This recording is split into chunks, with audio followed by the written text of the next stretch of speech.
बिस्मिल्लाहिर्रहमानिर्रहीम अस्सलाम वालेकुम। एक तरफ सियासी दर्जा हरारत में मुसलसल इजाफा हो रहा है, तहरीक इंसाफ अपने लॉन्ग मार्च की तैयारियों को हतमी शक्ल दे रही है। वफाकी हुकूमत उस लॉन्ग मार्च को नाकाम करने के लिए अपनी मनसूबा बंदी कर रही है, तैयारियां कर रही है। दूसरी तरफ शहराय दस्तूर पर इंसाफ का सबसे बड़ा इदारा, उसके जजेस का आपस में फड्डा पड़ गया है। सुप्रीम कोर्ट ऑफ पाकिस्तान के दो जजेस ने चीफ जस्टिस उमर अता बंदयाल को एक खत लिखा है। ये मामला क्या है और आने वाले दिनों के अंदर इसके असरात क्या होने जा रहे हैं, इसकी तफसील मैंने आपके सामने रखनी है। मरियम नवाज के बाद अब नवाज शरीफ भी इमरान खान की नकल करने पर उतर आए हैं। Absolutely not. लंदन से एस्टेब्लिशमेंट के नाम उन्होंने क्या पैगाम भेजा है, इस पर भी बात करेंगे। और चीफ सेक्रेटरी पंजाब की छुट्टी हुई है या उन्होंने छुट्टी ली है? वफाक और पंजाब इस वक्त इन मामलात के अंदर भी कुछ आमने सामने है,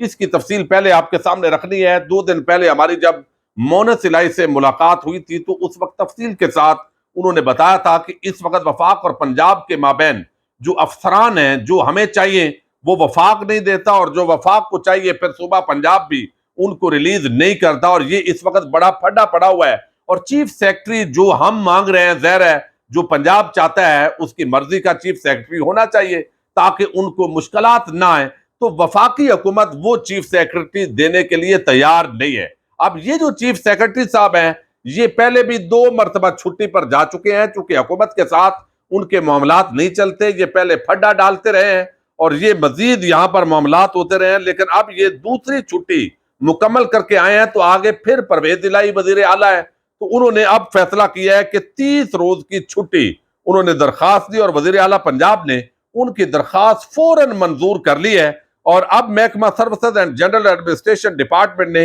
नोटिफिकेशन जारी कर दिया, और जो यहाँ चीफ सेक्रेटरी पंजाब 8 अक्टूबर से 6 नवंबर तक ये रुखसत पर होंगे, और मजीद 30 रोज के लिए चेयरमैन महकमा ये तरक्याती अमूर और मनसूबा बंदी अब्दुल्ला संबल है, उनको कायम मकाम चीफ सेक्रेटरी के तौर पर काम जारी रखने की हदायत की गई है। तो ये भी चीफ सेक्रेटरी साहब ने मेहरबानी की है, वरना बहुत सारी फाइलें वो रोक कर रखते थे, और ये पंजाब हुकूमत को बड़ा गिला था कि हमें सूबा चलाने नहीं दिया जा रहा। और यही वजह है सीसीपीओ लाहौर का जो मामला है वो भी इस वक्त संगीन है। वफाकी हुकूमत चाहती है कि उनके खिलाफ इंतकामी कार्रवाइयां की जाए, लेकिन सूबा पंजाब ने उनको छोड़ने से इनकार कर दिया है, और ये मामला भी यहां चल रहा है। अब नवाज शरीफ जो है वो लंदन में, और उनकी बेटी मरियम नवाज भी लंदन के अंदर पहुंच चुकी हैं। अगरचे आप जब वीडियो पब्लिक होगी तो आज एक बड़ी आम प्रेस कॉन्फ्रेंस का आ गया कि नवाज शरीफ लंदन से करने जा रहे हैं, लेकिन ये यहां पर जो मामला आपके सामने रखना है वो ये है, उस पर प्रेस कॉन्फ्रेंस पर तो बात करेंगे, लेकिन नवाज शरीफ ने कुछ मीडिया से गुफ्तगू की है, और वहां पर मैंने आपको पहले दिन से कहता हूं ये बदमाशिया का एक तरीका है। ये इन जाते हैं जेल के अंदर तो मच्छरों वाली जो आम लोगों की कोठड़ी है वो इनके लिए नहीं है, वो छोटे चोरों के लिए है, वो बकरी चोर के लिए है, मुर्गी चोर के लिए है, कोई और किसी ने किसी पर हमला किया है, इन चीजों पर है। लेकिन जितना कोई बड़ा चोर और डाकू है उस पर इल्जाम है 1 खरब रुपए का, 10 अरब रुपए का, तो वो चूंकि बड़ी कैटेगरी है तो उनको जेल के अंदर ए या बी क्लास मिलती है। वहां मुलाजमीन भी होते हैं, वहां मेडिकल फैसिलिटीज भी होती हैं, वहां टीवी भी मिलता है, अखबार भी मिलता है, फिर किताबें मिलती हैं। तो वो जिस रहायश के अंदर रह रहे होते हैं जेल के अंदर, अवाम को तो वो बता रहे होते हैं कि हम जो है वो आपके लिए बड़ी कुर्बानी दी है, हमारे खिलाफ इंतकामी कार्रवाई हो गई है, लेकिन वो एक आम गरीब आदमी दुआएं करता है कि उस तरह का घर मेरा बन जाए और मैं वहां पर रह सकूं। अब यहां जो कुछ हुआ है, कुछ चीजें नाजायज हुई हैं। यकीनन हमारे मुक्तदार इदारे एक वक्त के अंदर एक शख्सियत को गद्दार बना रहे होते हैं, और दूसरे लम्हे वो मुहिब्बे वतन बन जाता है, और जो मुहिब्बे वतन होता है उसको गद्दार बना दिया जाता है। और आप देख लीजिए आज से 4-5 साल पहले नवाज शरीफ के हवाले से क्या राय थी हमारे इदारों की, और आज इमरान खान को रोज नए मुकदमात के अंदर इन्वॉल्व किया जाता है। अब नवाज शरीफ को हटाने का कोई गलत तरीका, चूंकि इलेक्शन के जरिए वो आए हैं, लेकिन उनके खिलाफ कोई कार्रवाई, ये सारी चीजें हुई हैं, लेकिन एक जवाब वो कौम को आज तक नहीं दे सके कि भाई ठीक है आपके खिलाफ अनाद किया गया, बुग़्ज़ किया गया, आपके खिलाफ इंतकामी कार्रवाई हुई, तो ये जो लंदन के फ्लैट्स हैं आप इसकी मनी ट्रेल दे दे। तो वो शरीफ खानदान भी ऐसा धनी है, वो बातों को इधर भी घुमाएंगे उधर भी घुमाएंगे, लेकिन वो यहां मनी ट्रेल नहीं देंगे। अब जिस तरीके से वालदा की डेथ हुई नवाज शरीफ की, फिर एलिया की डेथ हुई, मरियम नवाज पहुंची हैं, تو اب وہ اپنا دکھ اور جو درد ہے وہ قوم سے کر رہے ہیں کہ ہم نے بڑی قربانیاں دی اس ملک کے لیے، چونکہ لوٹ کر ہم بیرون ملک آف شور کمپنیز ہم نے بنائی، ہمارے بیٹے بیرون ملک نیشنلٹی رکھتے ہیں، ہم بھی جب مشکل ہوتی ہے پاکستان کو چھوڑ کر بھاگ جاتے ہیں اور اقتدار کے لیے پاکستان میں آتے ہیں، لیکن ہماری قربانی آپ نے نہیں بھولنی۔ اب یہاں جو ہے وہ آج 12 ربیع الاول کا بڑا مقدس دن ہے، لیکن یہاں جو بات انہوں نے کی ہے نواز شریف نے، وہ کہتے ہیں جی کہ آج بیٹی مریم میرے ساتھ بیٹھی ہے، والدہ پنڈی والی جیل آ کر مجھ سے کہتی تھی کہ تمہارے بغیر واپس نہیں جانا، وہ پولیس والوں سے کہتی تھی کہ میں بھی اس کے ساتھ رہوں گی، مجھے بھی یہیں رکھ لو، میں والدہ کے سرانے بیٹھا تھا، والدہ نے میری ہاتھوں میں جان دی۔ نواز شریف نے ماضی کا ایک اور قصہ سنایا ہے، وہ کہتے ہیں کہ شہباز شریف کو ہمیشہ مجھ سے گلہ رہا ہے کہ امی آپ سے زیادہ پیار کرتی ہے۔ نواز شریف اب یہاں پر کہتے ہیں، ایک تو انہوں نے بتایا کہ میری اہلیہ جو ہے ان کی ڈیتھ ہوئی، منتیں کی میری بات کروا دیں، لیکن جیل سے میری بات نہیں کروائی گئی۔ تو نواز شریف صاحب آپ پر یہ الزامات تھے اور آج تک آپ نے منی ٹریل نہیں دی، یہ ہمیں دکھ ہے، یعنی کوئی بھی ڈیتھ ہوتی ہے، ظاہر ہے رشتے اللہ تعالیٰ نے بنائے اس طرح ہیں، یقیناً افسوس ہوتا ہے، لیکن آپ صرف قوم کو یہ بتا دیجئے کہ کیا آپ پر جو الزامات تھے، یہ تو NRO2+ پوری دنیا تماشا دیکھ رہی ہے، کیا آپ نے اس کی منی ٹریل دے دی ہے؟ وہ آپ کا پیسہ حق حلال کا تھا، تو قوم کو کوئی مسئلہ نہیں ہے، لیکن وہ آج تک آپ نہیں دے پا رہے۔ اور پھر انہوں نے کہا جی ہمیں $5 ارب کی جو ہے وہ پیشکش ہوئی جب ایٹمی دھماکے کیے گیا، لیکن میں نے کہا absolutely not۔ تو اس سے غیرت اور وقار چلا جاتا ہے، چونکہ مریم نواز بھی بڑی نقل کرتی ہیں عمران خان کو، اور اب نواز شریف جو ہے انہوں نے بھی نقل کرنا شروع کر دیا ہے۔ یہ بات تو جو گور ایوب خان ہے انہوں نے اپنی کتاب کے اندر بڑی تفصیل سے لکھی ہے، اور اس وقت ہمیں یاد ہے جو تھوڑے پرانے سیاست سے تھوڑا شغف رکھتے ہیں ان کے علم ہے کہ اس وقت ایک پاکستان عوامی اتحاد بنا ہوا تھا، محترمہ بے نظیر بھٹو تھی، نوابزادہ نصر اللہ خان، ڈاکٹر سہر القادری، دیگر شخصیات، احمد ناصر چٹا، یہ سب ایک بڑا مضبوط اتحاد تھا۔ یہ 1998 کے اندر بعد ازاں GDA بن گیا، اور یہ اس وقت ایک عوام کے اندر پریشر تھا کہ جب انڈیا نے دھماکے کیے ہیں، اگر پاکستانیوں نے دھماکے پاکستان نے نہ کیے تو آپ کی حکومت کا بچنا مشکل تھا۔ یہ پبلک کے اندر اس وقت یہ جذبات تھے، اور یہ گور ایوب نے اپنی کتاب کے اندر لکھا ہے کہ یہ جب واپس آئے قازقستان کے دورے پر، وہاں 3 گھنٹے لیٹ کیا گیا، پھر میں وزیر خارجہ تھا، میں نے یہاں آ کر کہا کہ کابینہ کی دفاعی کمیٹی کا اجلاس رکھیں، اجلاس رکھا گیا، اس کے اندر 3-4 لوگوں نے مخالفت کی، ان کا اپنا نقطہ نظر ہے، نیک نیتی پر مبنی ہوگا۔ نواز شریف نہیں چاہتے تھے کہ انڈیا کو دھماکوں کا جواب دیا جائے، لیکن بالآخر کہا گیا، اور میں نے بھی، وہ کہتے ہیں گور ایوب، اس میٹنگ کے اندر کہا تھا کہ اگر یہ نہ کیے تو عوام ہمارا یہاں رہنا محال کر دے گی۔ تو عوام کے پریشر کے اندر یہ سارا کچھ جو آپ نے کیا بہرحال آپ کے دور میں ہوا، اس لیے آپ کو یہ کریڈٹ جاتا ہے، لیکن absolutely not اگر آپ نے کہنا تھا تو جب اسامہ بن لادن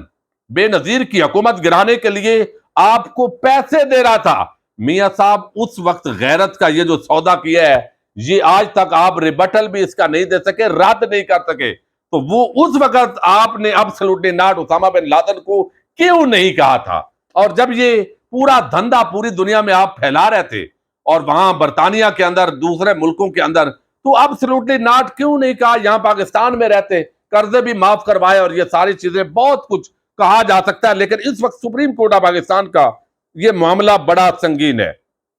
اور یہ آنے والے دنوں کے اندر بڑا گمبھیر ہونے جا رہا ہے، چونکہ مسلسل ججز کے اندر ڈویژن نظر آ رہی ہے۔ سپریم جوڈیشل کونسل کا اجلاس نہیں ہوا، اور پچھلے 9 مہینے سے جو ججز کی اپوائنٹمنٹ ہے وہ رکی ہوئی ہے، اور اس وقت جو ججز ہیں وہ یہاں پر اگر آپ کو بتاؤں تو جو ریٹائرڈ ہوئے ہیں پچھلے اس عرصے کے اندر، جسٹس مشیر عالم، سابق chief justice Gulzar Ahmed, justice مقبول باقر، جسٹس مظہر عالم خان میاں خیل، اور جسٹس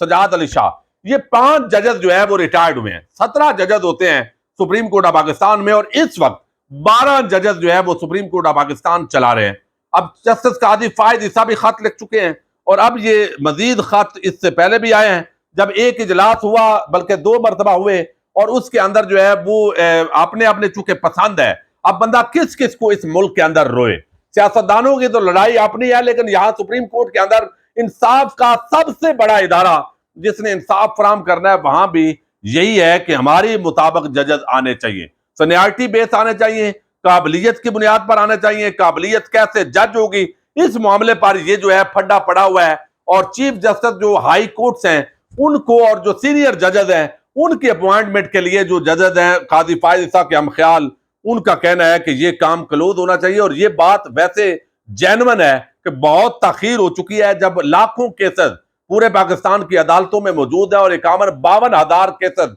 इस वक्त भी सुप्रीम कोर्ट ऑफ पाकिस्तान के अंदर मौजूद हूं, तो यकीनी तौर पर यह सवाल बनता है किसी की पसंद नापसंद को साइड पर रखते हुए ये मामला हल होना चाहिए, वरना पाकिस्तान मजीद जो है वो अगले चंद हफ्तों के अंदर तमाशा बन जाएगा, जब जजेस आपस के अंदर मजीद उनकी लड़ाई और तलखी के अंदर इजाफा होगा। अब यहां पर सुप्रीम कोर्ट में 5 जजेस की तैनाती के मामले पर जस्टिस काजी फायज ईसा के बाद जुडिशियल कमीशन के 2 अरकान जस्टिस तारक मसूद और जस्टिस मंसूर अली शाह, इन्होंने चीफ जस्टिस उमर अता बंदयाल को एक खत लिखा है। अब खत के मतन में लिखा गया है कि जुडिशियल कमीशन आईनी इदारा जिसका सेक्रेटरी किसी प्रोफेशनल को होना चाहिए। जजेस की तकर्रियों में 9 माह की ताखीर पहले ही हो चुकी है। हलफ बर्दारी की पासदारी आईनी जिम्मेदारी पूरी करने के लिए जल्द जुडिशियल कमीशन का इजलास बुलाया जाए। अब काजी फायद ईसा भी इससे पहले वो सारी बातें कर चुके हैं और उन्होंने कहा है कि आप ये फौरी तौर पर जो है ये आपको बुलाना चाहिए और इसकी जो तफसील है मजीद अगर मैं आपके सामने रखूं तो फिर भी मामलात बहुत आगे बढ़ रहे हैं, जिसकी वजह से लगता है कि ये आने वाले दिनों के अंदर ये जो जजेस का तनाज़ा है ये भी शदीद होगा। अब इसके अंदर मजीद जो है वो कहा गया है कि मजीद अफवाहों और क्यास आराइयों से बचने के लिए जुडिशियल कमीशन का इजलास बुलाया जाए। 9 माह गुजर जाने के बावजूद 5 खाली नशिस्तें पुर नहीं की जा सकी। रूल्स के मुताबिक जज की रिटायरमेंट के बाद 30 दिन के अंदर नया जज लगाना लाजमी है। हमारी राय में नए जजेस के लिए हाई कोर्ट के चीफ जस्टिस के नाम पर गौर किया जाए। दूसरी राय यह है कि हर हाई कोर्ट के 2 सीनियर जजेस के नामों पर गौर किया जाए। अब यहां पर वो खत में लिखते हैं कि सीनियर जज जस्टिस काजी फायज ईसा भी 28 सितंबर को इजलास बुलाने के लिए खत लिख चुके हैं। जुडिशियल कमीशन सुप्रीम कोर्ट नहीं है बल्कि एक आजाद आईनी बॉडी है। अब ये पूरी उन्होंने तफसील लिखी है, लेकिन ये जो है वो जजेस की जो अपॉइंटमेंट है, लाहौर के कुछ एडहाक जजेस हैं वो उनके लिए तो एक इजलास हो रहा है, लेकिन सुप्रीम कोर्ट के 5 जजेस की असामियां खाली हैं और चीफ जस्टिस बंदयाल कुछ लोगों के बकौल वो समझते हैं कि जो नाम वो जो लेना चाहते हैं काबिलियत की बुनियाद पर, दूसरे लोग अक्सरियत उनके मुखालफ हो जाती है। सुप्रीम कोर्ट बार एसोसिएशन, फिर जो जजेस हैं कुछ तो एक ग्रुप मजबूत बन गया उनके मुकाबले में, तो वो इसलिए ये इजलास नहीं बुला रहे। बहरहाल जो भी सूरत हाल हो, ये इजलास बुलाना अब अहमियत का अमल है, वरना सियासी जमातें और ये लॉन्ग मार्च और ये लड़ाई एक तरफ होगी और जजेस की जो लड़ाई है वो आने वाले हफ्तों में शदीद होती दिखाई दे रही है। अल्लाह ताला पाकिस्तान की हिफाजत करे। अस्सलामु अलैकुम।